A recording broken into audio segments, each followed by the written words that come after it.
putusan sela. Ya. Nah, kamu sebagai teman lagi melihat bahwa akan kemana sih ini di putusan sela ini? Karena ini putusan selanya belum, jadi kita berbicara sebelum ya, tapi ini lagi tahap pembacaan balasan eksepsi Nikita minggu lalu ya. Nah, ini saya juga ikut deg-degan. Kenapa?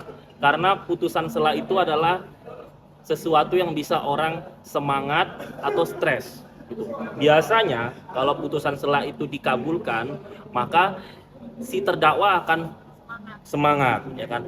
Tapi kebanyakan orang yang sudah duduk di bangku pengadilan, kalau dia nanti ditolak, itu adalah awal dari dia mungkin mulai stres.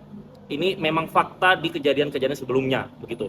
Nah, jadi ini detik-detik dari pembacaan putusan sela nantinya, saya berharap kalau di eksepsi di Nikita ini diterima gitu. Karena kalau misalnya dia ditolak guys, aduh udah deh, itu psikis dan mentalnya itu ibarat kata kita sebagai terdakwa kita sudah membayangkan bahwa waduh kita di dalam 5 tahun lagi, 10 tahun lagi, 15 tahun lagi anak gue gimana, keluarga gue gimana, penghasilan gue gimana, kalau gue punya cicilan apa gini gimana. Itu udah bikin otak itu udah menghalu birunya itu lebay gitu. Makanya oh jelek banget Pak, waduh. Jangankan setelah putusan sela, saya pernah 5 kali duduk terdakwa tapi saya bebas gitu karena saya bisa membuktikan saya tidak bersalah. Itu duduk di hari pertama aja udah was-was, apalagi setelah putusan sela, udah pikiran kita udah kemana-mana, lebay.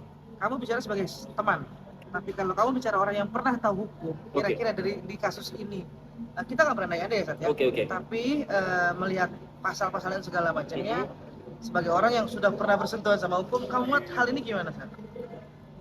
Kalau dari bukti-bukti yang saya lihat di media, terus saya berkomunikasi dengan beberapa pengacara, tanpa saya harus jelek-jelekin ke sana, saya tetap pro Nikita. Demi Allah Akbar, I support you Nikita, I stand for you Nikita in here, I come for you in here. Jadi kalau misalnya ada orang fitnah saya dibayar, itu nggak mungkin guys, nggak mungkin. Saya cari duit nggak begitu-gitu juga. Pihak sana saya juga nggak kenal sama pihak sana. Saya pihak sana itu cuma kenal sama sepupunya si DRG karena dulu sering syuting bareng, teman seperjuangan bareng gitu. Jadi si Chris, si Jana, masih Siti Badria, kita teman, ada 10 judul FTV bareng. Saya cuma kenal dia doang. Kalau DRG-nya saya datang pada saat peluncuran brandnya. Saya datang itu karena diundang sama Elmatiana. Karena kan saya berteman dengan Elmatiana yang megang IU-nya itu. Jadi saya diundang. Nah, jadi saya nggak ada hubungan ke sana gitu. Tapi kalau Nikita, saya pernah bertatap muka, terus pernah chattingan juga gitu. Jadi saya lebih ke ini sih, ke empatik bahwa Nikita ini perempuan ya. Terus dia orang tua udah nggak ada. Terus dia cuman punya abang dan adik. Terus dia anaknya 3. Kebayang nggak kalau Nikita di dalam ya? Itu kayak apa gitu, biaya hidup ya kan? Karena kalau kita sudah dalam penjara, penghasilan kita tidak seluas kalau kita di luar, karena kita nggak bisa cuap-cuap, komunikasi, nggak bisa memasarkan produk gitu. Jadi saya kesini dulu itu ini menunjukkan bahwa rasa empatik saya ke dia gitu. Kebayang nggak kalau adik-adik kita perempuan di posisinya dia. Nah, jadi gimana ya? Itu adalah bukti saya datang memantau agar Nikita diberi keadilan. Kalau memang salah ya dihukum seringan-ringannya. Kalau memang salah dihukum seringan-ringannya gitu. Tapi kalau lepaskan saya terlalu halusinasi saya kan, kayaknya nggak mungkin sampai ke situ gitu.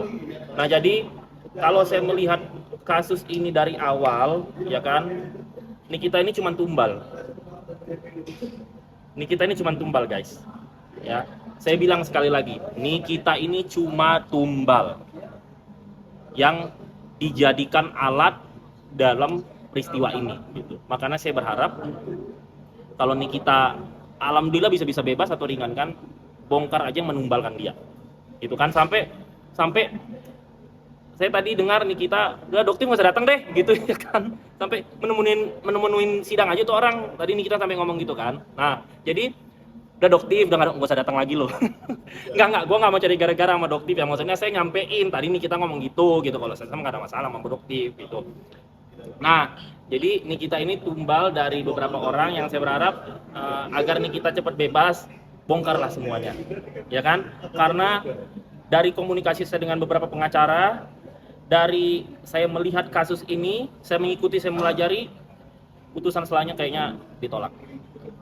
Oke, Sat. Apapun itu, ini hukum ya, Sat, ya. Ya. Gitu loh. Tapi sebagai kawan, ketika nanti Niki bisa punya kehidupan baru lagi, Ya. after ini semua, harapanmu apa sih, Sat, untuk dia? Harapan saya, udah Niki ke luar negeri aja, ya. Gue jadi artis lagi. Kalau artis kan kalau di Indonesia tahu sendirilah nanti tuanya gimana, ya kan. Rata-rata kalau udah nggak, kalau artis di Indonesia ini kan jobnya on off, ya kan. Terus nanti kalau udah nggak eksis lagi, nggak ada yang endorse lagi, udah nggak ada pemasukan gitu kan. Jadi kalau saran saya untuk menyehatkan mental Niki, cari cara supaya Niki bisa bekerja dengan layak ya. Kan kalau di luar negeri kan orang kan pikirannya TKI terus jadi pembantu, nggak betul juga. Kalau saya rasa kalau kayak Niki yang pinter cuap-cuap, dia bisa lah mendapatkan kerja di perusahaan internasional yang formal. Apalagi dia Inggris bisa lah, kan dia sering keluar negeri gitu. Jadi kalau mau sehat mental, saran saya kalau setelah keluar, Niki nggak usah jadi artis lagi, ke luar negeri, terus cari pekerjaan yang normal.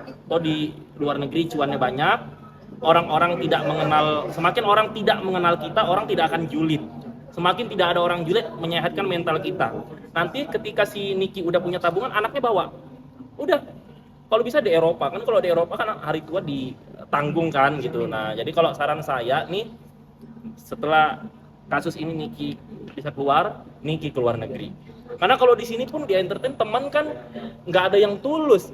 Aduh, saya di entertain udah 12 tahun. Di kamera cipika-cipiki, peluk-pelukan. No, Paula kena kasus temennya nggak ada geng cendol yang di sebelah dia. Nah, ya kan bener. Jadi kalau di entertainment, netizen jangan suka ini si ini Ayu Ting Ting dekat Raffi, ini dekat ini. No, kalau ada masalah semuanya kabur, nggak ada yang mau ikut susah guys, ya. Jadi kalau di entertainment kalian jangan euforia. Dia temannya ini kok, ini temannya ini kok. Tiba-tiba Niki kena kasus yang datang cuma siapa? Gue, Lucinta Luna, sama Tesot yang gue labrak kemarin. Jadi ini from the bottom of my heart to Niki, kalau mau sehat mental setelah nanti dia keluar negeri aja. Begitu. Jadi pakai sandal jepit juga aman kan? Nggak harus pakai Hermes mana-mana. Karena kalau netizen Indonesia ini kita nggak pakai branded dibully. Nanti kalau misalnya kita nggak pakai branded, kita nggak pakai branded dibully. Tapi kalau kita pakai branded dibilang norak. Ah, jadi mana nih yang benar? Udah keluar negeri, nggak ada yang julid, mental lo aman. Karena di Eropa itu kan pasti nggak ada yang kenal, nggak ada yang julid, terus bisa kerja formal, terus kalau udah dapat resident visa katanya hari tua ditanggung, dapat rumah.